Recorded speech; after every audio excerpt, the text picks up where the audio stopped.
लाखों नहीं करोड़ों रुपए मिलेंगे नमाज फजर के बाद सूरह कौसर इस तरह पढ़ लो, सिर्फ एक दिन का वजीफा है, ये मौका बार बार नहीं मिलता, फ़ायदा उठा लो। बिस्मिल्लाहिर्रहमानिर्रहीम। अस्सलाम वालेकुम वरहमतुल्लाहि वबरकातुहू। मोहतरम नाज़रीन, फजर की नमाज पढ़ने के बाद सूरह कौसर का ये वजीफ़ा कर लो। लोग दरवाज़ा खटखटा कर पैसे देकर जाएंगे, यकीन नहीं आता तो बेशक आज़मा लो। आज ऐसा मुजरब और गैबी वजीफ़ा आप तमाम नाज़रीन की खिदमत में पेश करूँगी जो लोग कर्ज की वजह से परेशान हैं और फौरी तौर पर चाहते हैं कि पैसों का गैबी तरीके से बंदोबस्त हो जाए। घर में बड़े मसले मसाइल हैं, महंगाई से परेशान है, तो मेरा यकीन माने आज दिल से जो मुजरब वजीफ़ा अपने भाइयों और बहनों को इनकी परेशानियों के हल के लिए बताने लगी हूँ। रिज़्क़ और दौलत का जो मुजरब वजीफ़ा है, जिस तरतीब से बताऊंगी आपने उसी तरतीब से करना है। अपनी तरफ से थोड़ी सी भी आपकी कमी पेशी नहीं करनी, वरना आपका जो वजीफ़ा है इसके जो असरात है वो आपको नज़र नहीं आएंगे। उल्टा आप लोग अपना वक्त ज़ाया करेंगे। तो इसलिए आप लोग जब फजर की नमाज़ पढ़ लें, अब ये ज़रूरी नहीं कि आपको फजर के फ़ौरन बाद ही ये वजीफ़ा पढ़ना है। ये ज़रूरी है कि आपने सुबह फजर की नमाज़ पढ़नी है और फजर की नमाज़ के बाद आपने जो वजीफ़ा करना है, इस वजीफ़े को करने के लिए आपने पहले नमाज फजर अदा करनी है और फिर आपने जाए नमाज पर बैठ के ये वजीफ़ा करना है। आप लोग ये वीडियो देखें, किसी भी वक्त वीडियो देखें, ये नहीं कि आप लोग आज वीडियो देख रहे हैं तो आज ही ये अमल करना है। किसी भी दिन जब आप फजर की नमाज अदा कर लें, सुकून से आप ये वजीफ़ा पढ़ लें। घर में पढ़ सकते हैं, यहाँ कहीं मौजूद हों, आप मस्जिद में हैं या घर में हैं या बाहर फजर की नमाज अदा कर रही हैं, किसी भी बहन भाई के पास फजर की नमाज अदा कर रही हैं या किसी के घर है, आपका दिल वहाँ चाहता है तो आप वहाँ पर भी ये वजीफ़ा कर सकते हैं। ये इतना आसान और इतना मुजरब वजीफ़ा है कि आप लोग मस्जिद में भी पढ़ लें, आपको घंटों बैठकर ये वजीफ़ा नहीं पढ़ना, बल्कि कुछ मिनट लगेंगे। ये वजीफ़ा पढ़ते ही आप लोग मौजज़ात को अपनी आँखों के सामने इंशाअल्लाह देखेंगे। लेकिन एक मेरी बात आप लोग बड़ी तवज्जो से समझ लें कि आप लोगों को जो शिकायत है कि हम जब भी वजीफ़ा पढ़ते हैं वो वजीफ़ा असर नहीं करता, आज मैं आपको बहुत ही ख़ास बात बताने लगी हूँ कि आपका वजीफ़ा असर क्यों नहीं करता। कुछ भाई और बहन कहते हैं कि ना हम नमाज़ छोड़ते हैं, कोई वजीफ़ा ऐसा नहीं कि हम ना पढ़ते हों, हर वक़्त की नमाज के बाद वजीफ़ा पढ़ते हैं, सुबह भी वजीफ़ा शाम भी वजीफ़ा। तो आप लोगों की सबसे बड़ी गलती यही है, आप लोग एक दिन में एक से ज़ायद वज़ाइफ हरगिज़ ना पढ़ें। भले आप नोट कर लें, एक दिन का कोई अमल है, एक दिन का कोई वजीफ़ा, एक दिन का ही कोई वजीफ़ा हो तो वही करें। लेकिन आप तमाम दोस्त एक दिन से ज़्यादा एक हाजत के लिए जो वजीफ़ा आपको बताया गया है, रोज़ाना एक वजीफ़ा पढ़ें। किसी भी हाजत के लिए हो, किसी और हाजत के लिए आप दूसरा कोई वजीफ़ा पढ़ सकते हैं, लेकिन आप लोग एक दिन में एक हाजत के लिए बेशुमार वज़ाइफ हरगिज़ नहीं पढ़ेंगे। आप लोग क्या गलती कर जाते हैं कि किसी एक हाजत के लिए बहुत सारे वजीफ़े एक साथ पढ़ लेते हैं।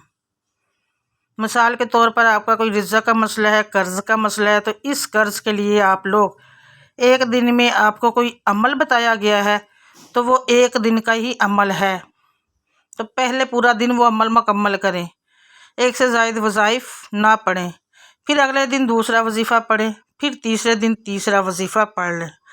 तरतीब से वज़ाइफ पढ़ा करें, एक दिन में सब ना पढ़ा करें और जिस तादाद में बताया जाए उसी तरह ही पढ़ा करें। तो नाज़रीन, वक्त की नज़ाकत को मद्देनज़र रखते हुए आइए आज के इस अमल की तरफ चलती हैं। लेकिन इससे पहले अगर आप इस चैनल पर नए हैं और आपने इस चैनल को अभी तक सब्सक्राइब नहीं किया तो खुदारा इस चैनल को अभी सब्सक्राइब कर लें, क्योंकि ऐसे बहुत से वज़ाइफ, बहुत से अमल आपके हवाले में डेली बेसिस पर करती रहूँगी। अमल क्या है? जैसा कि मैंने बताया कि फ़जर की नमाज़ सुकून से अदा कर लें। फ़जर का वैसे टाइम भी सुकून वाला ही होता है। फिर उसके बाद जैसे ही सलाम फेर लें, चाहे तो उसी वक्त कर लें या थोड़ी देर बाद कर लें, लेकिन बेहतर है कि आप उसी वक्त सुकून से ये अमल कर लें बावज़ू मसल्ले पर बैठकर।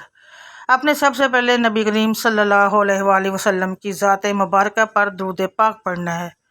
दुरूद पाक आप कोई सा भी पढ़ सकते हैं, आप सल्लल्लाहु अला मोहम्मद पढ़ लें या आप सल्लल्लाहु अलैहि वसल्लम पढ़ लें या आप नमाज वाला दुरूद इब्राहिमी पढ़ लें तो सबसे बेहतर है। एक बार सवाब की नियत से दुरूद पाक मेरे साथ भी पढ़िएगा। اللہم صلی علی محمد وعلی آل محمد کما صلیت علی ابراہیم وعلی آل ابراہیم انک حمید مجید۔ اللہم بارک علی محمد وعلی آل محمد کما بارکت علی ابراہیم وعلی آل ابراہیم انک حمید مجید۔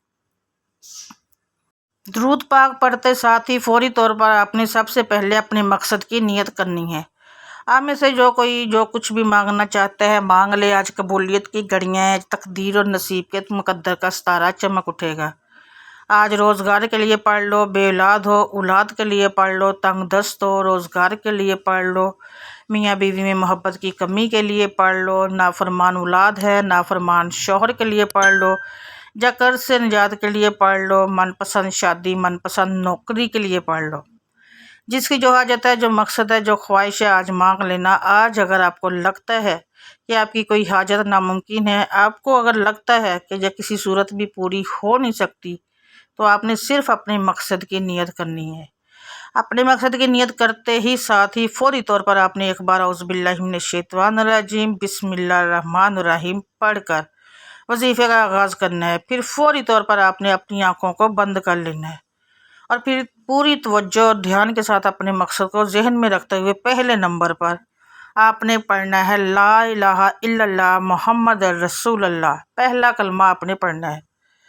جب آپ لوگ ایک بار پہلا کلمہ پڑھ لیں، پہلا کلمہ پڑھنے کے فوراً ہی بعد آپ نے سورہ کوثر کا بڑا ہی مجرہ وظیفہ پڑھنا ہے۔ اب آپ نے سب سے پہلے سورہ کوثر پڑھنی ہے۔ سورہ کوثر کی تلاوت بھی سماعت فرما لیں۔ بسم اللہ الرحمن الرحیم انا اعطیناک الکوثر فصل لربک وانحر ان شانئک ھو الابتر۔ سورہ کوثر کو آپ ہاتھ کی انگلیوں پر پڑھ لیں یا تسبیح کے دانوں پر پڑھ لیں۔ آپ نے سورہ کوثر کو 21 بار پڑھنا ہے۔ 21 مرتبہ جب سورہ کوثر پڑھ لیں، اب آپ کو ایک اسم بتاؤں گی، اس کے فوراً بعد آپ کو یہ اسم پڑھنا ہے۔ کتنی بار پڑھنا ہے یہ بڑی توجہ سے سمجھ لیں۔ یہ اسم یا باسطو، جو کہ صرف ایک مرتبہ آپ کو پڑھنا ہے۔ اس کے بعد فوراً اسے آپ لوگوں کو دوبارہ سے 21 مرتبہ پھر سورہ کوثر پڑھ لینی ہے۔ جب 21 بار دوبارہ آپ سورہ کوثر پڑھ لیں تو اس کے بعد آپ لوگوں کو آخر میں سبحان اللہ و بحمدہ سبحان اللہ العظیم پڑھنا ہے۔ کیسے پڑھنا ہے ذرا توجہ کیجیے گا اور غور سے سنیے گا۔ سبحان اللہ و بحمدہ سبحان اللہ العظیم ایک بار ہو گیا، سبحان اللہ و بحمدہ سبحان اللہ العظیم 2 بار ہو گیا، سبحان اللہ و بحمدہ سبحان اللہ العظیم 3 بار ہو گیا۔ اس طرح سے آپ ہاتھ کی انگلیوں پر پڑھ لیں یا تسبیح کے دانوں پر پڑھ لیں۔ اپنے 21 مرتبہ سبحان اللہ و بحمدہ سبحان اللہ العظیم پڑھنا ہے۔ آپ یہ مال بتائے گئے طریقے سے پڑھنے کے بآخر میں وہی درود پاک پڑھ لیں جو آپ نے عمل کے شروع میں پڑھا تھا، اور اس کے بعد آپ کا یہ وظیفہ یہ عمل مکمل ہو جائے گا۔ درود پاک پڑھنے کے بعد اپنے ہاتھوں کو جس طرح دعا کے لیے اٹھاتے ہیں اسی طرح اٹھا لیجئے گا، اور پھر اپنے دونوں ہاتھوں پر پھونک ماریے گا، دم کر لیں، یعنی دونوں ہاتھوں پر پھونک مار کے اپنے چہرے پر پھیر لیں، اور اس کے بعد ہاتھ اٹھا کے اللہ تعالیٰ سے دعا مانگ لیجئے گا۔ جو آپ کی حاجتیں ہیں، 10 حاجتیں ہیں، 100 حاجتیں ہیں، ان کے لیے اللہ تعالیٰ سے دعا مانگ لیجئے گا۔ محترم ناظرین، دعا ایسی عظیم عبادت ہے کہ ہمارا اللہ ہمارے دل کی سرگوشی کو بھی سن لیتا ہے، عبادت کی طرف کو قبول فرماتا ہے، اس کے لیے الگ سے وقت بھی نہیں نکالنا پڑتا۔ یہ عبادت کچن ہو یا بچوں کے معاملات ہو، شوہر کا انتظار ہو یا مہمان نوازی، آپ اللہ سے مخاطب ہوتے ہیں اور اللہ آپ سے بات کرتا ہے، آپ کے سوالوں کا جواب دیتے ہیں۔ اللہ تعالیٰ فرماتا ہے، اور تمہارے رب نے فرمایا مجھ سے دعا کرو میں تمہاری دعا قبول کروں گا، بے شک وہ جو میری عبادت سے تکبر کرتے ہیں عنقریب ذلیل ہو کر جہنم میں جائیں گے۔ القرآن۔ عموماً مانگنے والے لوگ اچھے نہیں لگتے، مگر اللہ کا تو الگ ہی معاملہ ہے کہ اسے مانگنے والے پسند ہے، تاکہ چھوٹی سے چھوٹی ضرورت کے لیے بھی اللہ تعالیٰ کو پسند ہے کہ اس کا بندہ اس سے مانگے۔ دعا ہے کہ رب کریم میرا سنانا اور آپ کا سننا اپنی پاک بارگاہ الہی میں قبول و منظور فرمائے، آمین ثم آمین یا رب العالمین۔